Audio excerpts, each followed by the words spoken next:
Hi there everyone, welcome back to my channel. If you're familiar with my card making content and tutorials, you'll know that 2025 was a very busy year for me. All of the projects related to my fun content creation job were all made possible because of my conscious decision to make an analog planning system. I struggle to maintain a consistent schedule with a digital format like Google Calendar. I have found that this thought dumping and commonplacing system, accompanied by pretty stickers and pens, were not only another creative way for me to plan, but also helped me maintain a successful and consistent schedule starting in October 2025 to now. Since I'm fairly new to the stationery scene, I don't have a strong opinion on anything quite yet, but I still wanted to share what I'm using to keep myself on track. Let's start with the bag that holds everything for now. This is the Lihit Lab Altna Vertical Tool Bag. There is still room to expand in this bag, but so far it fits everything I need if I decide I want to leave my studio to plan elsewhere. On one of the exterior pockets, I have this Pura pin from Legend of Zelda Breath of the Wild. Pura works in a lab, as do I, so I thought this was my very thoughtful gift and totally my vibe.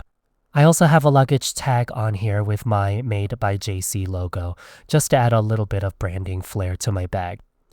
This little bag on my little bag is just a little playful element that holds some self-inking stamps, as well as the Maruman Mnemosyne label sticker roll, which I love for indexing my main notebook. More on that in a moment. For a little bit more personality on the outside of my bag, I have this card maker keychain. The Grey Muse owner used to be a card maker and designer like myself, and though she doesn't sell this keychain, she makes beautiful pins and the popular Color Wheel interactive pin and keychain. I have this angry black cat keychain, and even though none of my 4 cats are nearly this angry, it's just a fun thing to have on here. I also have another black cat keychain showing its longest digit, very discreet of course. And lastly, this Bad Badit's Maru keychain. I have all of these keychains on one carabiner, which is then looped on one of the tool loops on the exterior of the bag. I haven't had this bag for that long, but I love the exterior pockets and also the aforementioned tool loops if I decide to keep things in immediate reach. I love that this bag also snugly fits the Lihit book style pen pouches, which I'll share more of in a second. Let's talk about the contents of this bag. Up first, I'm hoping that in the new year, I do a little bit of daily journaling. I have some big life events happening in 2026, and I'm hoping that this daily reflection helps keep me in the moment when times get overwhelming. I take pictures on my phone nearly every day, and I'm excited to use this HP Sprocket Zinc printer to make a daily journal. It's late December and the Hobonichi A5 cousin that I ordered directly from the Hobonichi store is still pending shipment, so I'm trying to stay optimistic that even though the journal will arrive late, that I still feel some sort of momentum to get this journal habit going.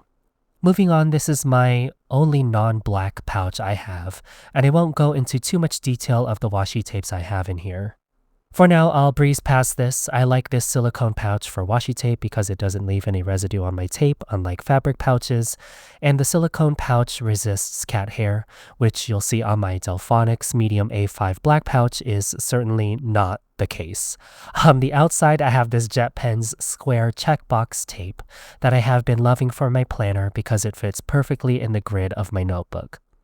This is one of the first pouches I got from JetPens, and I thought I could keep everything contained in this single pouch, and that quickly spiraled out of control. On the exterior pocket, I have this notebook that I bound myself. This is actually the Midori to-do memo pad. I rebound this pad because the paper cover got banged up pretty bad in this pouch, and I reference it in a lot of single tasks, so I wanted something a little bit more sturdy. Also on the outside is this leather bookmark from Altna. This is the Cozy Comfort bookmark, and it's here whenever I want to add another indexing page to my planner or other notebook. Let's look at the inside of this pouch really quickly. I have the Kuretake Zig clean color dot marker in mild color and mild smoky in the 2 large interior pockets. And in the main pocket, I have all of my stickers organized, or at least organized in a system that makes sense to me in these 6 by 7 inch storage pockets. I got this as a freebie from when I attended Simon Says Creates many years ago, and they sat unused for a long time until recently. They generally fit inside the Delfonics pouch, but I have to be careful when zipping the pouch to not catch the tabs. I don't really mind because they were a registrant freebie, but otherwise they keep my stickers neatly for me. They don't fit everything like these taller BGM Aride stickers, but that's okay. I also keep the Midori Chirato index clips, and for some reason the instructions for my Midori paintable rotating stamp, as if I'm going to suddenly forget how to use this. I'm a card maker, and one of the most essential tools I have are my Altna Crafters Essential Tweezers. I don't want these to leave my craft room, so I got this MU sticker tweezer for all the stickers. There are so many, but these help tremendously. Also in the interior pocket is this Tombow Mono permanent adhesive tape, which I have loved for a long time like my tweezers. I have a craft room one and a stationery one. This Altna retractable eraser, which is great for removing excess adhesive. And finally, this Kokuyo Campus refillable correction tape, which is the same seamless color as my Sara Sara notebook sheets. That's the Delfonics pouch, and at one point I was optimistic that this would hold everything I had, and I was so wrong. So then I expanded and organized with the following additional pouches. I immediately knew I wanted these book-style flat Lihit lab pen cases, so I have a few of them. I didn't want to dig in a tray or other case for a writing tool, and for me this case is the perfect solution to keep everything in immediate view. Let's start with this one. I have two of the wide flat type pen cases. This one has all my zebra mild liners. I have the deep and warm, neutral, gentle, and calm sets. And really, these are all the colors I like using, so I don't feel the need to get the other sets. Like other items you'll see in my Lihit lab pouches, I swatched everything on Kokuyo Campus A5 Sara Sara dotted ruled loose leaf sheets in a clear Campus Smart Ring binder. On the front, I have these vellum or transparent circular sticky note pads that I got from Amazon.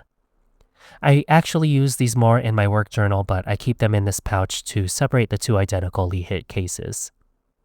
Okay, in the second book-style pouch, I have a mix of pens. I have the 10 vintage Sarasa clips in the 0.5mm on the left. The muted tones are more my style.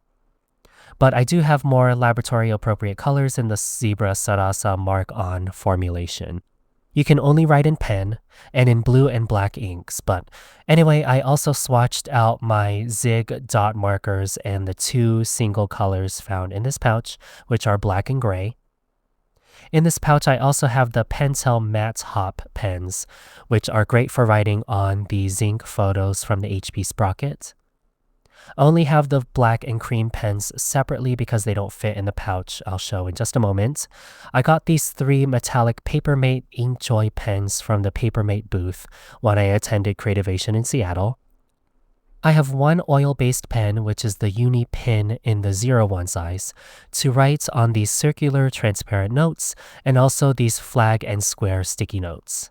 I don't remember where I got these square sticky notes from, but I made a sticky pad for them using a page from my David Austin Roses catalog and laminated it. I keep the whole thing in an Altna stamping storage pouch. This is the 6.5 by 8.5 inch size, and that fits perfectly in many of my notebook and the Delfonics medium pouch, like what I keep my stickers in. And lastly, I have this Pilot Feud Makase color brush pen in extra fine. This is great for when I have to write names on envelopes and suits my calligraphy style of writing. Those are my 2 wide book style pen cases. The one exception to my book style pen case is this Lihit Lab Smart Fit Puoni Labo stand pen case. This holds the remainder of the matte hot pens. I love using these pens for journal entry titles, adding colored flourishes to pages, or faux splatter dots. It's full to the brim, which is why I had to take the black and cream pens out, because otherwise I can't close the case. This one doesn't travel with me as much, so that's why it is separate from this next pen case. This slim type Lihit lab case is what I go back and forth with my home and work, so I chose this slim format to be easily recognizable when I need to grab it. In here, I have my 4 fountain pens, the Zebra Sarasa Mark-Ons, and also this Unijet Stream 0.28mm ballpoint pen. I use these in my laboratory work journal, so it's not on any official documentation. Just like any of my stamping inks, I also find great satisfaction in swatching my fountain pen inks. The first fountain pen I purchased at JetPens is the TWSBI Eco Clear in the extra fine nib. In here, I have Diamine Moon Dust. This is a mid-tone gray with silver shimmer. I love this for my commonplace notebook, mostly because it feels like a pencil, but it's extra fancy with the shimmer. The next pen I purchased is this Carrara with Onyx, extra fine TWSBI again, and I have this inked with Shimmering Seas from Diamine. I love this deep blue, almost black with gold shimmer. Again, it's just a fancy feeling having this pen in my work journal and also in my commonplace notebook. I have one more TWSBI Eco in white. I just prefer an extra fine nib for my handwriting. I have Ferris Wheel Press in Brilliant Beanstalk in this fountain pen. I really like this sage green with champagne shimmer. It's just a perfect green for my color coding. Lastly, I needed a reliable but also fancy black ink. This time I have a Lamy All-Star in extra fine, of course. This pen has the Lamy converter and a mix of fountain pen ink I made. I took Wearing Gold Black Dream ink and mixed it with a bit of Spellbinders and Yasutomo Pearl Gold. I just wasn't thrilled with the very subtle shine in the Black Dream fountain pen by default. I realized after the fact that Wearing Gold sold a mixing gold to supplement their fountain pen inks, so I might try those at a later time. So far, this is what I have loaded in my pens. I really wish I knew of a cardstock that didn't feather with fountain pen inks that also fit my other criteria for stamping in general card making. Nina Classic Crest Solar White in the 110-pound cover weight is not it. I can't use these fountain pens and these card bases. I've been using Nina Exact 90-pound to write on and then glue inside of my cards, which I'm not thrilled about, but I love using these pens to write on inside of cards, so this is how I navigate for the sake of fountain pen ink. Onto my notebooks, I got this Majora's Mask pouch from Redbubble, and it's perfect for holding my notebooks and sticky notes together. I also grabbed this one for work when I need to go back and forth with the lab, and it's just easy to identify. In here is that Altna storage pocket with my vellum sticky notes, which we already saw. Then you also saw this Kokuyo Campus Commonplace notebook. I chose this system because I wanted to be able to remove pages and sort them in an external binder as I finish projects.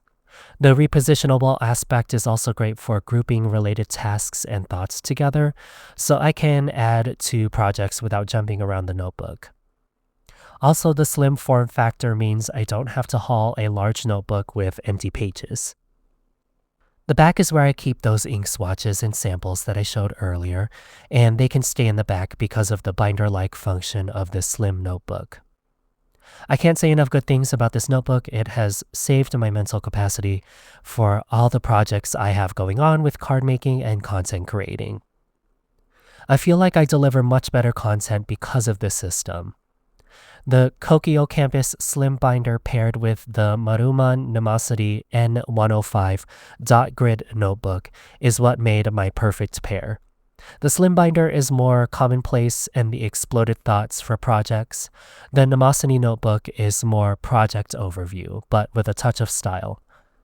I couldn't have this completely utilitarian feeling and empty space on a page. It just wasn't going to make this an enjoyable process for me. I struggled to find the perfect sleeve to protect this really important notebook, but then I stumbled across the Kokuyo Systemic cover in the A5 size, and this perfectly fits this notebook. The projects in this notebook can be proprietary, so I can't share the details of them, but for subscribers of my channel, you may recognize some of the topics, like my Perfect Pairing series, or some of my recent live sessions. I indexed this book with the coordinating Maruman label sticker roll. this Delfonics roll-on metal bookmark, and lastly this clear writing board. Like the Campus Sara Sara notebook, the Mnemosyne N105 dotted grid is now a staple in my stationery lineup. Even though I just started in October 2025, I'm well equipped for my upcoming deadlines and upcoming projects until about March because this system of mental organization felt very natural to me. Did I need all the pretty pens and stickers? No. But was it worth maintaining the habit that I desperately needed? Absolutely. Not only did this help my content creation and card making realm, but this has also helped with my full-time laboratory work as well. The last notebook is my first Hobonichi Weeks. I got the Yumi Kitagishi Weeks, which I cannot find at JetPens anymore, understandably. This one goes back and forth with me in the lab as well. I wish I could show you how I organize the inside, but it's private. I have gotten great use out of the extra grid pages in the back and also the December weekly pages. It has really helped get me ready to use fresh in January 2026. I love the Hobonichi accessory stencil and it fits perfectly in the clear vinyl cover. This Hobonichi Weeks with the Lihit Lab slim flat pen case are what usually sit on my desk at work. I use this Sunstar clip to keep my Hobonichi flat on my desk and yeah, it's just great for what I need at work. Other tools I keep, surprisingly, as a stamper, I don't have a lot of journaling specific stamps, but the few that I do have are extremely functional and perfect for what I need. I use this Midori paintable rotating date stamp to actually check off when a project is completed. I love the yearless format, so I can use this for as long as the ink pad lasts. Same with this iconic diary stamp. Just the perfect way for me to say that this project is done as I flip through my notebooks. I showed this way at the beginning of this video, but the push button self-inking stamps are perfect for adding little icons to specific thoughts and tasks in my notebooks. Otherwise, this is my quick overview of my stationery items that have helped me manifest, set goals, take ownership, so many things for the remainder of 2025. In the new year, I'm telling myself that as opportunities arise with crafting and content creation, I now have the foundation to say yes without the overwhelm. The system isn't just about pretty pens, it's about creating the space to actually enjoy the work I love. I'd love to hear how you're staying organized for the new year. Let me know in the comments. Thank you so much for watching, and I'll see you in the next one.